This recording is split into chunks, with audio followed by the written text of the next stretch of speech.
Hello పిల్లలు, praise the Lord. Welcome to kids story time. పిల్లలు, మరి చాలా రోజుల నుంచి కిడ్స్ స్టోరీ టైం మిస్ అవుతున్నామని మీలో చాలామంది మాకు ఇస్తున్న ఫీడ్బ్యాక్ని బట్టి మేము కూడా చాలా బాధపడ్డాం. కిడ్స్ స్టోరీ టైం చాలా మిస్ అయ్యారని మాకు అర్థమైంది. చాలా సంతోషం. మీరందరూ చేసిన ప్రార్థన బట్టి దేవుడు తిరిగి మన ఛానల్ని మనకు అప్పగించాడు. మరి ఈరోజు కిడ్స్ స్టోరీ టైంకి మీరు అందరు రెడీగా ఉన్నారు కదా? ఓకే పిల్లలు, ఒక ఊరిలో ఒక పెద్ద చెట్టు ఉంది పిల్లలు. ఆ పెద్ద చెట్టు మీద ఒక చిన్న నెస్ట్ ఉంది. ఆ నెస్ట్లో ఒక మదర్ బర్డ్ అలాగే 2 లిటిల్ బర్డ్స్ ఉన్నాయి పిల్లలు. అయితే ఒకరోజు ఒక పెద్ద తుఫాన్ వచ్చింది పిల్లలు. ఆ పెద్ద చెట్టు గాలికి తట్టుకోలేక కింద పడిపోయింది పిల్లలు. కొమ్మ మదర్ బర్డ్ మీద పడినప్పుడు కొమ్మ బరువుకు తట్టుకోలేక చచ్చిపోయింది పిల్లలు. కానీ ఆ చిన్న చిన్న బర్డ్స్ ఉన్నాయి కదా, అవి మాత్రం బ్రతికే ఉన్నాయి.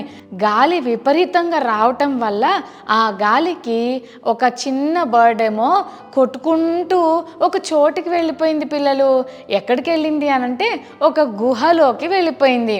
మరొక పక్షి ఇంకా విపరీతమైన గాలి రావటం వల్ల అది ఇంకొంచెం దూరం వెళ్ళి అది ఎక్కడికి వెళ్ళిందంటే ఒక చిన్న ఇంటి దగ్గరకు వెళ్ళింది. పాపం ఈ లిటిల్ బర్డ్స్కి మదర్ లేదు. అమ్మ ఉంటే వాళ్ళకి ఫుడ్కి ఏ ప్రాబ్లం ఉండదు కదా, కానీ ఈ లిటిల్ బర్డ్స్కి పాపం మమ్మీ లేకపోవడం వల్ల చాలా కష్టమైంది పిల్లలు ఫుడ్ తినడానికి. మన ఇళ్ళల్లో కూడా మమ్మీ ఉంటే మనకు కావాల్సినవన్నీ రెడీ చేస్తారు కదా, అందుకే మమ్మీని బట్టి మనకెప్పుడు హెల్ప్ చేసే మన డాడీని బట్టి మనం ఎప్పుడు థ్యాంక్ఫుల్గా ఉండాలి. పిల్లలు, ఈ లిటిల్ బర్డ్స్ రెండు డిఫరెంట్ ప్లేసెస్కి వెళ్ళాయి కదా. ఒకటి ఎక్కడికి వెళ్ళింది? ఎస్, కేవ్, గుహ దగ్గరకు వెళ్ళింది. ఆ గుహలో చాలామంది దొంగలు ఉంటారు పిల్లలు. అమ్మో, దొంగలంటే చాలామందికి భయం కదా. ఎందుకు పిల్లలు? నైట్ టైము ఫుల్ క్లోజ్ చేసేసుకొని మాస్కులు వేసేసుకొని సీరియస్గా ఇళ్ళల్లోకి వచ్చి బలవంతంగా డబ్బులు బంగారం ఎత్తుకుపోతారు కదా. ఈ దొంగలందరూ ఆ కేవ్లో ఉంటుండేవాళ్ళు. ప్రతిరోజు ఈ లిటిల్ బర్డ్ మరి ఆ దొంగలతో చేరి వారి భాష నేర్చుకునేది. వాళ్ళు ఎలా మాట్లాడితే ఇది అలా మాట్లాడడం నేర్చుకుంది పిల్లలు. అలాగే మరొక బర్డ్ ఉంది కదా, అది ఒక ప్రేమ గల ఇంటికి వెళ్ళింది పిల్లలు. ఆ ఇంట్లో ఎవరు వచ్చినా ఆ ఇంట్లో వాళ్ళు చాలా ప్రేమగా మాట్లాడుతుండేవాళ్ళు. ఎవరన్నా వస్తే హలో అండి, వెల్కమ్ అండి, మా ఇంటికి రావటం మాకు చాలా సంతోషం, ప్లీజ్ లోపలికి రండి, వాటర్ తాగుతారా, ఫుడ్ తింటారా అని చెప్పి ఇంకొక బర్డ్ ప్రేమ కలిగిన ఇంటి దగ్గర ఉండి వాళ్ళ భాష అంతా నేర్చుకుంది. ఆ దేశానికి చెందిన రాజుగారు ఒక ఊరు నుంచి మరొక ఊరికి వెళ్ళడానికి ప్రయాణమే వెళ్తుంటే ఒక చోట రెస్ట్ తీసుకుందాం, చాలాసేపు ప్రయాణం చేసి అలసిపోయాను, ఇక్కడ ఒక గుహ ఉంది, ఈ గుహ దగ్గర కొంచెం రెస్ట్ తీసుకుందాం అని అనుకున్నాడు పిల్లలు. అలా అనుకొని ఆ గుహ దగ్గర అలా కూర్చున్నాడు. కూర్చోగానే పక్కనే ఉన్న ఈ లిటిల్ బర్డ్ రాజును చూడగానే గట్టిగా కేకలు వేస్తూ దొంగల్ని పిలుస్తుంది. దొంగల్లారా రండి, మీకు ఒక మంచి ఆఫర్ దొరికింది. ఇప్పుడే మన కేవ్కి మహారాజు గారు వచ్చారు. ఆయన మెడ నిండా మంచి బంగారపు నగలు ఉన్నాయి, ఆయన చేతికి ఒక మంచి డైమండ్ రింగ్ ఉంది, ఆయన మంచి ఆర్నమెంట్స్ ఉన్నాయి, మంచి బంగారు కిరీటం ఉంది, కమాన్ వచ్చేయండి, మొత్తం ఎత్తుకుపోండి, రండి రండి అని పిలుస్తుంది పిల్లలు. ఎప్పుడైతే ఈ పక్షి అలా పిలవటం స్టార్ట్ చేసిందో కేవ్లో ఉన్న దొంగలందరూ బయటికి పరిగెత్తుకుంటూ వచ్చి ఆ రాజుని వెంటపడి అతని మీద ఉన్న నగలన్నీ తీసేసుకోవాలని మరి వెంట పడుతున్నప్పుడు రాజుతో ఉన్న సైనికులు మరి ఆ దొంగలతో ఫైట్ చేస్తుంటే తప్పించుకోవడానికి రాజు పరిగెత్తుకుంటూ వెళ్ళి ఒక ఇంటికి వెళ్తాడు పిల్లలు. అదే ప్రేమ కలిగిన ఇల్లు. ఆ ఇంటికి వెళ్ళేసరికి అక్కడున్న లిటిల్ బర్డ్ ఏం చేస్తుందో తెలుసా? హలో కింగ్ గారు, మా ఇంటికి వచ్చారా? వెల్కమ్ అండి, లోపలికి రండి, వాటర్ తాగుతారా రాజుగారు, మీకు ఫుడ్ పెట్టమంటారా అని అడుగుతుంది పిల్లలు ఆ బర్డ్. రాజుకి ఏం అర్థం కాలేదు. అదేంటి, ఆ గుహ దగ్గర ఉంటే సేమ్ ఇదే కలర్లో ఉన్న బర్డ్ ఉంది, ఆ బర్డ్ ఏమో దొంగలందరినీ పిలిచి నా బంగారు నగలన్నీ దొంగిలించేమని చెప్తుంది, ఈ బర్డ్ ఏంటి ఇంత ప్రేమగా మాట్లాడుతుంది, అసలు అర్థం కాలేదు. లోపలికి వెళ్ళాడు.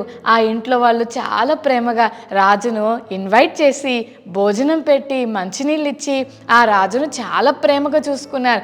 రాజు మాత్రం ఆలోచిస్తూనే ఉన్నాడు. అప్పుడు ఆ ఇంట్లో వాళ్ళు అడిగారు, ఏంటి రాజుగారు మీరు చాలా దీర్ఘంగా ఆలోచిస్తున్నారు అని అంటే, అప్పుడు రాజు ఇలా చెప్పాడు, ఏమనంటే, ఏం లేదు, నేను ఇందాకే ఒక గుహలో నుంచి పారిపోయి వచ్చాను. ఎందుకంటే ఆ గుహ దగ్గర అలసిపోయానని కూర్చుంటే ఒక చిన్న బర్డ్ ఉంది, సేమ్ దీనిలాగే ఉంది, కానీ అదే కలరు, అదే టైప్ ఆఫ్ బర్డ్, అదే సైజులో ఉంది, కానీ అదేమో మరి దొంగలకు హెల్ప్ చేస్తుంది, కానీ ఈ బర్డ్ అయితే ఎంత ప్రేమగా మాట్లాడుతుందో. ఈ బర్డ్ చూస్తే నాకు బాగా నచ్చింది.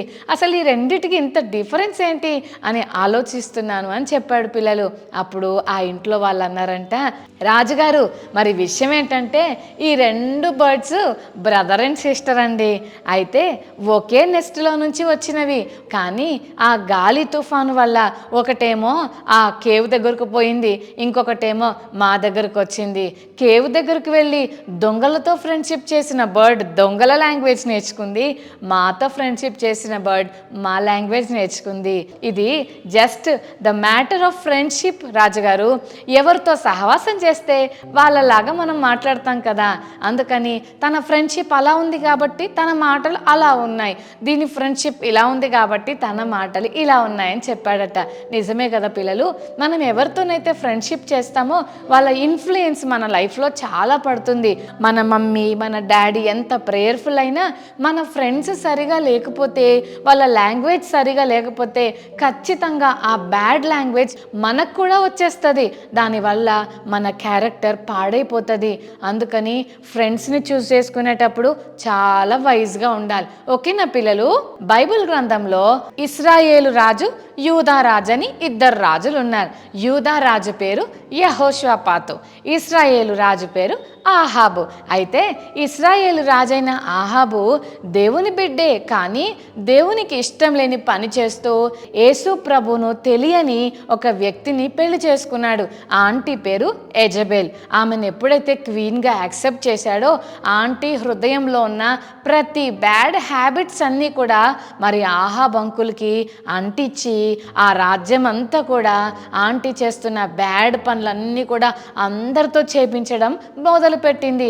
దానివల్ల దేవునికి చాలా బాధ అయిపోయింది. ఆహాబు రాజుకు దేవుడు సపోర్ట్ చేయడం మానేశాడు పిల్లలు. అయితే ఒకరోజు దేవుని భయం కలిగిన రాజైన యెహోషాపాతు ఆహాబుకు దోస్తు చెప్పాడు, వాళ్ళ పిల్లలను వీళ్ళు ఒకరికొకరు ఇవ్వటం వల్ల వాళ్ళిద్దరు కూడా చుట్టాలైపోయారు. ఒకరోజు యెహోషాపాతు మరి ఆహాబును పలకరిద్దామని షోమ్రోను అనే ప్లేస్కి వెళ్ళాడు పిల్లలు.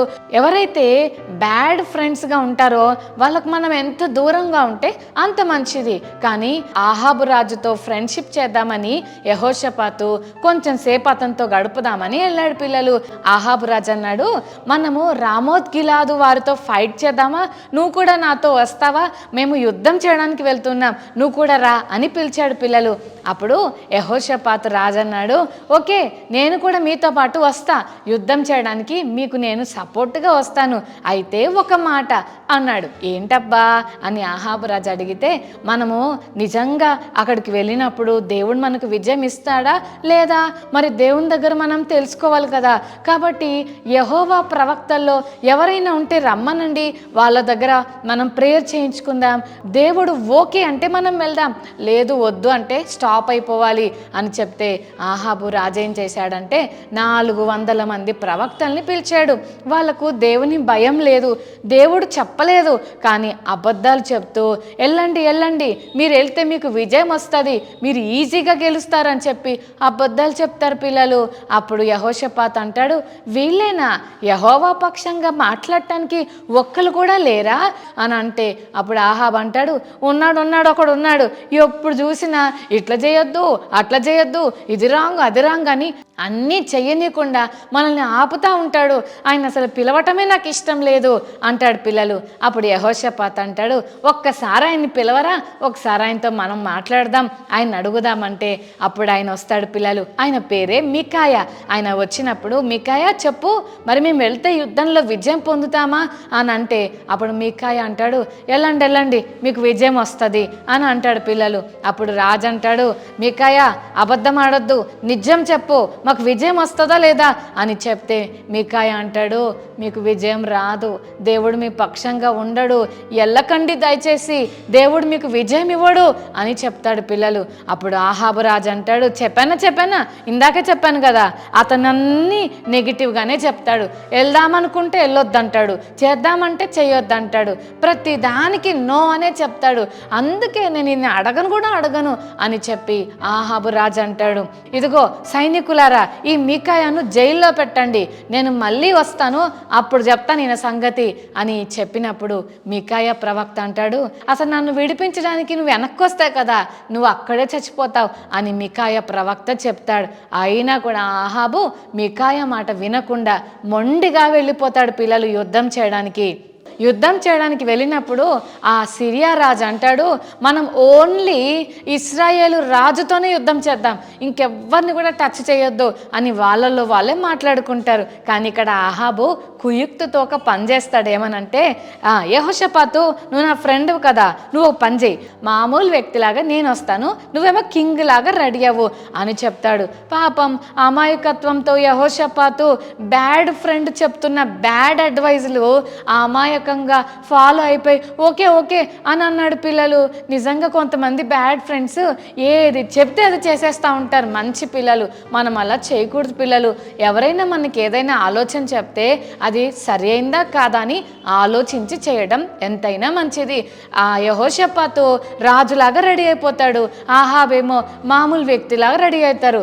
అందరూ కలిసి యుద్ధానికి వెళ్ళిపోతారు. యుద్ధానికి వెళ్ళినప్పుడు అక్కడున్న సైనికులు, అరే రాజు వచ్చాడురా, వీడిని ఏ చేయాలరా, వీడిని చంపేయాలరా అని అందరూ టార్గెట్ చేస్తుంటే యెహోషాపాతుకి అర్థమైపోతుంది, అమ్మో నేను ఎంత మోసపోయాను, నన్ను రాజు ఎలా మోసం చేసేసాడు, ఆయనేమో మామూలు బట్టలు వేసుకున్నాడు, నాకేమో రాజవస్త్రాలు వేసాడు, ఇప్పుడు నన్ను చంపించే ప్లాన్ చేశాడని ఈ కుయుక్తి అంతా అప్పుడు అర్థమయ్యి, ఏసయ్యా నన్ను క్షమించయ్యా, నేను తప్పు చేశానయ్యా, సారీ ఏసయ్యా అని గట్టిగా కేకలేస్తూ ప్రార్థన చేసేసరికి అప్పుడు దేవుడు యెహోషాపాతుకి హెల్ప్ చేస్తాడు. సైనికులకు అర్థమవుతుంది, అరే ఈడు రాజు కాదురా, ఈడు ఆహాబు కాదురా అని వదిలేస్తారు పిల్లలు. ఇంత లోపల ఒక వ్యక్తి గురి చూడకుండానే ఏదో అలాగా మరి బాణం వేసేసరికి వెంటనే అది పోయి గురి చూడకుండా కొట్టిన పారిపోతున్న ఆహాబు రాజుకు తగులుతుంది పిల్లలు.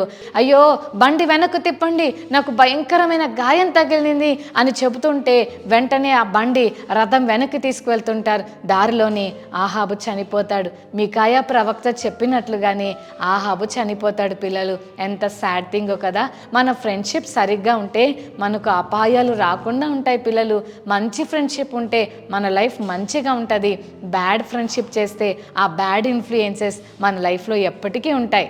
పిల్లలు కొంతమంది ఫ్రెండ్స్ అంటారు, ఒరే మీ మమ్మీ డాడీ పర్సులో నుంచి డబ్బులు తీసుకొచ్చాయిరా, ఒరే మీ ఇంట్లో దొంగతనం చేసి తీసుకురారా, ఏం కాదరా మమ్మీకి చెప్పకు డాడీకి చెప్పకు, మనం స్కూల్ కని బయలుదేరదాం, అక్కడికి వెళ్ళిన తర్వాత మనం ఇంకో చోటుకి వెళ్ళిపోదాం అని బ్యాడ్ అడ్వైజ్లు ఇస్తుంటే చాలామంది పిల్లలు, వాళ్ళు మంచి పిల్లలే, గుడ్ గర్ల్స్ గుడ్ బాయ్సే, కానీ బ్యాడ్ ఫ్రెండ్స్ అడ్వైజులు విని ఓకేరా మనం డుమ్మ కొట్టేద్దాం, ఓకేరా మనం దొంగతనం చేద్దాం, బుక్ అని చెప్పి డబ్బులు తీసుకొని మనం షాప్కి వెళ్ళి కొనుక్కుందాం రా అని ఎన్నో మోసాలు చేస్తుంటారు. ఈ కిడ్ స్టోరీ టైంలో ఈ మాటలు వింటున్న చెల్లి తమ్ముడు, నువ్వు బ్యాడ్ ఫ్రెండ్స్ యొక్క మాటలు వింటున్నావా? వాళ్ళ మాటలు వింటే నువ్వు కూడా బ్యాడ్ అయిపోతావు. అందుకని ఆ ఇన్ఫ్లుయెన్స్ నీ మీద పడకుండా ఉండాలి అంటే ఈ రోజు నుంచి బ్యాడ్ ఫ్రెండ్షిప్కి నువ్వు దూరంగా ఉండు. దేవుడు నీకు సహాయం చేస్తాడు, నీ లైఫ్ అద్భుతంగా ఉంటుంది. ఓకేనా? మరి ఇందాక మనం చూసాం ఆ బ్యాడ్ ఫ్రెండ్షిప్ వల్ల ఆ బర్డ్ లాంగ్వేజ్ ఎలా మారిపోయిందో. మంచి ఇంట్లో ఉన్న ఆ బర్డ్, లిటిల్ బర్డ్ ఎంత బ్యూటిఫుల్గా మాట్లాడుతుంది, మాట్లాడుతుందో, అలాగే బ్యాడ్ ఫ్రెండ్షిప్ చేసిన యెహోషాపాతు ఎంత భయంకరమైన ప్రమాదంలో చిక్కుకున్నాడు కదా. ఆ లాస్ట్ మినిట్లో దేవునికి ప్రార్థన చేస్తే దేవుడు తప్పించాడు. నీ లైఫ్లో కూడా బ్యాడ్ ఇన్ఫ్లుయెన్స్ ఉంటే నువ్వు కూడా యెహోషాపాతు లాగా దేవునికి ప్రార్థన చేయి. యేసయ్యా, ఈ బ్యాడ్ ఫ్రెండ్షిప్ నుంచి నన్ను తప్పించని ప్రార్థన చేయి. తప్పకుండా ప్రభు నీకు సహాయం చేస్తాడు. చిన్న ప్రార్థన చేసుకుందామా చిల్డ్రన్? రైట్, కళ్ళు మూసుకోండి, చిన్న ప్రార్థన చేసుకుందాం. ప్రేమగల తండ్రి, మీకు వందనాలు ప్రభా. ఇప్పటి వరకు మీరు మాతో మాట్లాడిన ప్రతి మాటకే వందనాలు. 2 లిటిల్ వర్డ్స్ యొక్క ఫ్రెండ్షిప్ని బట్టి వాళ్ళు ఎలా మారిపోయారో మా ముందు చూపించావు ప్రభా. అంత మాత్రమే కాదు, యెహోషాపాతు చేసిన బ్యాడ్ ఫ్రెండ్షిప్ వల్ల అతని లైఫ్ ఎంత ప్రమాదకరమైన పరిస్థితికి వెళ్ళిందో, కానీ లాస్ట్ మినిట్లో నీ సన్నిధిలో ప్రార్థించి అతడు తప్పించబడ్డాడు. అలాగే ఈరోజు కిడ్స్ స్టోరీ టైం వింటున్న ప్రతి చెల్లి తమ్ముడు లైఫ్లో ఉన్న బ్యాడ్ ఫ్రెండ్షిప్ యొక్క ఇన్ఫ్లుయెన్స్ మా లైఫ్లో పడకముందే యేసయ్య మమ్మల్ని కాపాడండి, మాకు మంచి ఫ్రెండ్స్ని దయచేయండి. బ్యాడ్ ఫ్రెండ్షిప్కి మేము ఎంత దూరంగా ఉంటే అంత మంచిదని చెప్పావు. ఈ రోజు నుంచి ఆ బ్యాడ్ ఫ్రెండ్స్కి దూరంగా ఉండే కృప మా అందరికీ దయచేయమని, ఈ కిడ్స్ స్టోరీ టైం చూస్తున్న ప్రతి చెల్లి తమ్ముడిని బ్లెస్ చేయమని యేసు నామమున వేడుకొని ప్రార్థిస్తున్నాం తండ్రి. ఆమేన్, ఆమేన్.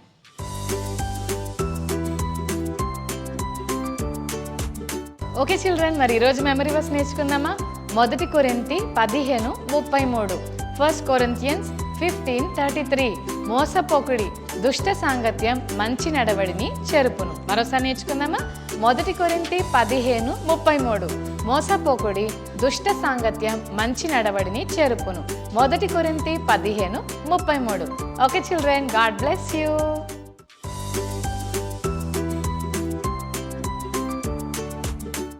యెహోషాపాతు రాజు ఏ రాజుతో ఫ్రెండ్షిప్ చేశాడు? ఆహాబు రాజు ఎంతమంది ప్రవక్తలను పిలిపించాడు? యుద్ధానికి వెళ్ళొద్దని చెప్పిన ప్రవక్త పేరు ఏంటి? 2 లిటిల్ బర్డ్స్ లాంగ్వేజ్ డిఫరెంట్గా ఉండటానికి కారణం ఏంటి? మన ఫ్రెండ్షిప్ ఎవరితో ఉండాలి?